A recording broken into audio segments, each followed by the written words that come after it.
Hello everyone, welcome to healthy living without medicine.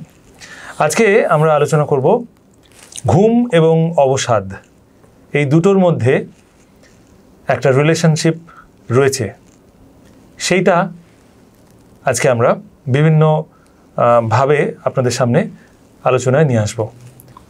আপনার কাছে আমার প্রথম প্রশ্ন, ঘুমের সমস্যা অবসাদ কি ডেকে আনতে পারে? ঘুমের সমস্যা আচ্ছা, প্রথমে একটু ভেঙে বলি, মানে এই ঘুমের সমস্যা মানে কিন্তু দু ধরনের হতে পারে। মানে ঘুম হচ্ছে না হতে পারে, আবার অতিরিক্ত ঘুমাচ্ছে হতে পারে, দুটোই কিন্তু ঘুমের সমস্যা। তো যেটাকে আমরা স্লিপলেসনেস বলি বা কম ঘুম হয়, যেটাকে ইনসমনিয়া বলি, সেটা হচ্ছে ঘুমের সমস্যা, মানে কম ঘুম। আর অতিরিক্ত ঘুম মানে 12 ঘন্টা 10 ঘন্টা 14 ঘন্টা ঘুমোচ্ছে একটানা, সেটাকে বলে হাইপারসমনিয়া। তো হ্যাঁ, আপনার এই প্রশ্ন, দু ধরনের ঘুমের সমস্যার কারণেই কিন্তু অবসাদ, মানসিক অবসাদ বা আমরা যেটা ইংলিশে বলি মেন্টাল ডিপ্রেশন ডেকে আনতে পারে। তো এই প্রসঙ্গে একটা ইংরেজিতে একটা লাইন বলা হয় যে poor sleep can worsen depression and depression can disrupt slip.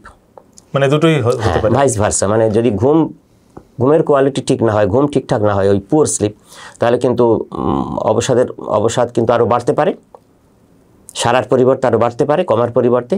আর যদি অবসাদ থাকে তাহলে তার ঘুমের দফারফা।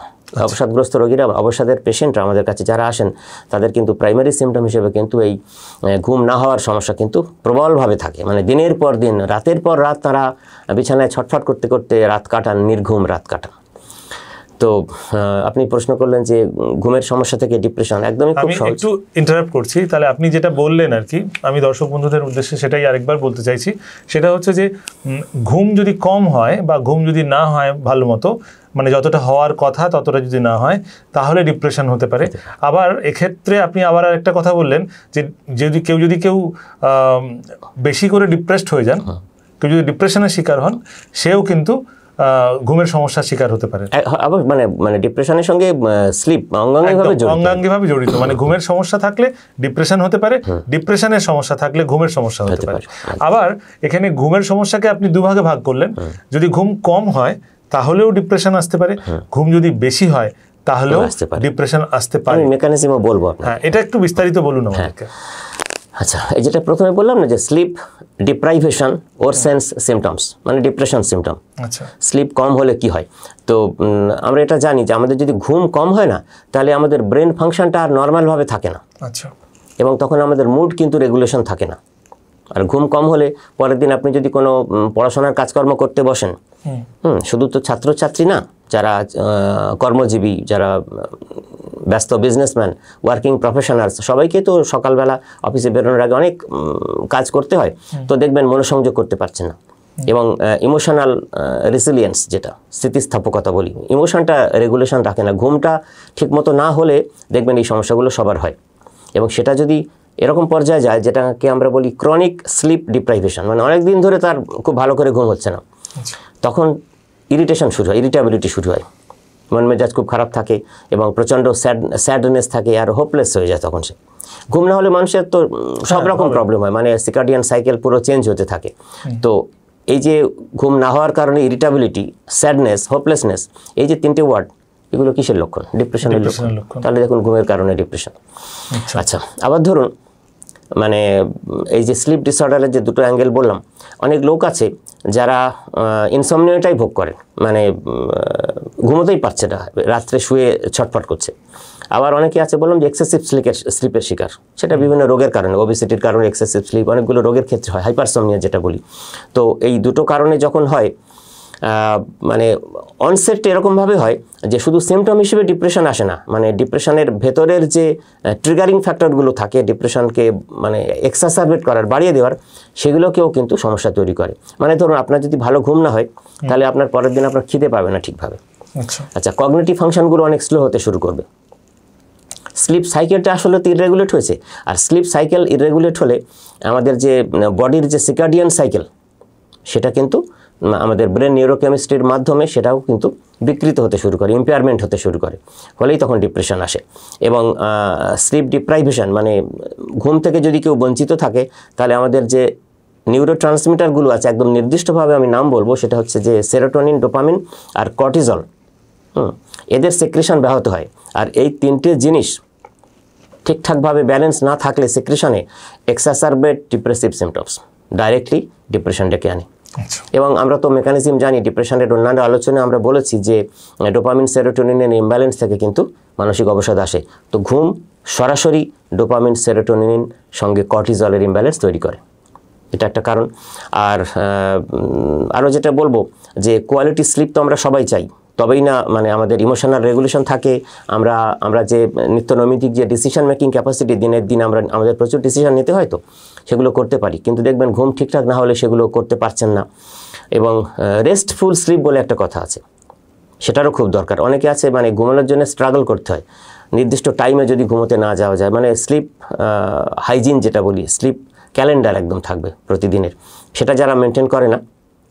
বা স্লিপ হাইজিন বললেন, এই প্রসঙ্গে বলি যে ঘুমোতে যাওয়ার আগে অনেকক্ষণ ধরে ফোন ঘাঁটছে, হ্যাঁ তো মানে হবেই, মানে ওই ব্লু লাইটের এফেক্টে অডিও ভিজুয়াল মিডিয়ায় যা কিছু দেখছে এটাও তো স্লিপ হাইজিনের মধ্যে পড়ে। মানে তখন তো ওই যেটা হয় আমরা বলি যে হাই ডোপামিন অ্যাক্টিভিটি হয় বলে, খুব প্লেজার হয় বলে দেখতেই থাকি করতে করতে দেখলাম কখন 2টো বেজে গেছে। আমার শোয়ার কথা 11টায়, সকালবেলা আমার 6টায় উঠতে হবে, সেক্ষেত্রে আমি শুচ্ছি 2টোয়, তাহলে তো ভয়ঙ্কর ব্যাপার। তো এইভাবে স্লিপ থেকে দুটো অ্যাঙ্গেল থেকেই, মানে হাইপারসমনিয়া এবং ইনসমনিয়া দুটো থেকেই তো ডিপ্রেশন আসে, আমরা বুঝলাম কেন কেমিক্যাল ইমব্যালেন্স হয়ে যাচ্ছে। তো আমরা যদি একটু আলোচনা করি যে মানে স্লিপটা কীভাবে ইমপ্রুভ করতে পারলে এই ডিপ্রেশনটা আসবে না, সেটাও একটা পয়েন্ট হতে পারে। খুব সংক্ষেপে যেটা বলি, মানে এখান থেকে মুক্তির উপায়টা, তো তাহলে খুব সহজ কথা, খুব ব্যাপারগুলো খুব সোজা, কিন্তু আমরা সহজ কাজটা সহজভাবে করি না কেউ। খুব নির্দিষ্ট সময় শুতে যেতে হবে, যে যেমন, মানে আমি বলছি না সবাইকে 10টার মধ্যে শুয়ে পড়তে হবে। যে মানুষটি 12টায় শুচ্ছেন তিনি আবার 7টায় উঠে পড়বেন, 7 ঘন্টা, তার বেশি নয়। মানে তিনি 12টায় শুচ্ছেন বলে তিনি বেলা 11টায় উঠবেন এমন তা যখন, তাহলে হাইপারসমনিয়া হয়ে যাবে। তাহলে নির্দিষ্ট সময় বিছানায় যেতে হবে, এবং নির্দিষ্ট সময় মানে বিছানায় যাওয়া আবার ওঠার দুটো টাইম কিন্তু একদম নির্দিষ্ট থাকবে রেগুলারলি। উইকেন্ডেও সেটা বজায় রাখতে হবে না, আজকে তো ছুটি আছে, আরও 2 ঘন্টা একটু গড়িয়ে নিই, একটু ঘুমিয়ে নিই, এটা করলে চলবে না। Discipline is discipline.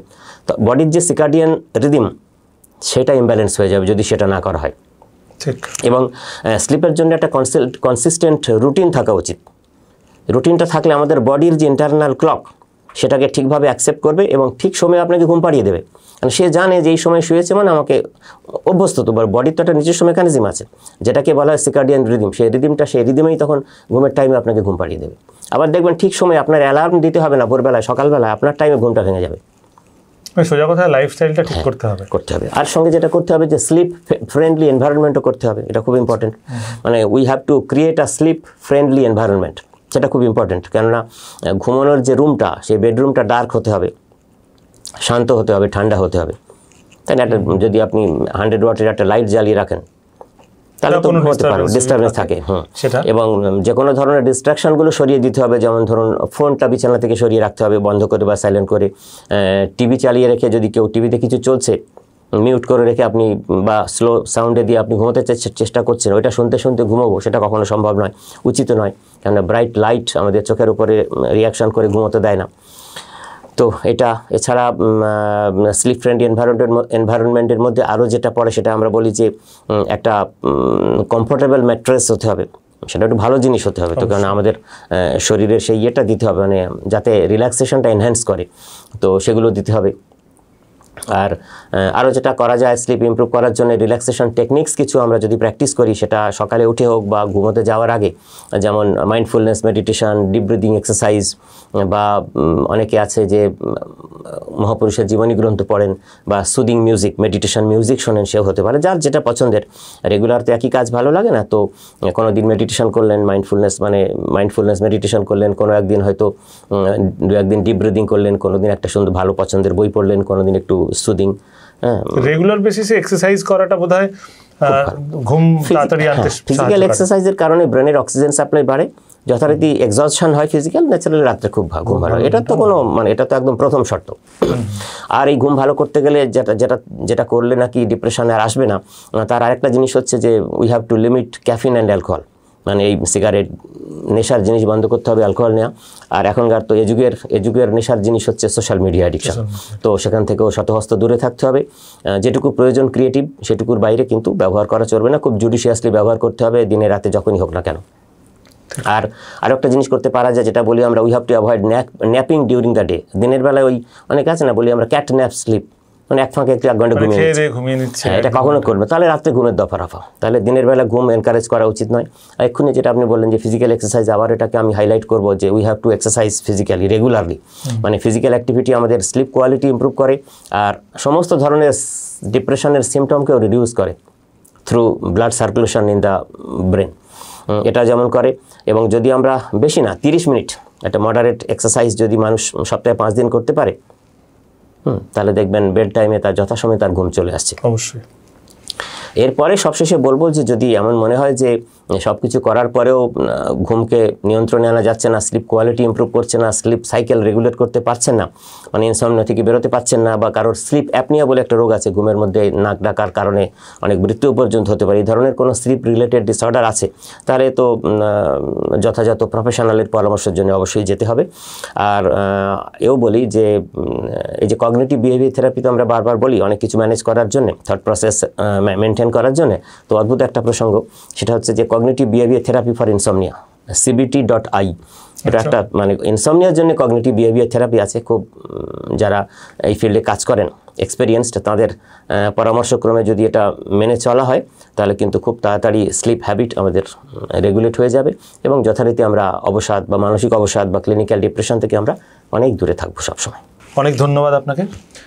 তো এই ছিল আমাদের আলোচনা ঘুম এবং ডিপ্রেশনের মধ্যে সম্পর্ক এবং সেখান থেকে যে সমস্যাগুলো তৈরি হয় সেখান থেকে আমরা কীভাবে বেরোতে পারি। আজকের আলোচনা আমরা এখানেই শেষ করলাম। আবার আপনাদের সাথে দেখা হবে পরবর্তী পর্বে। আপনারা সবাই খুব ভালো থাকবেন।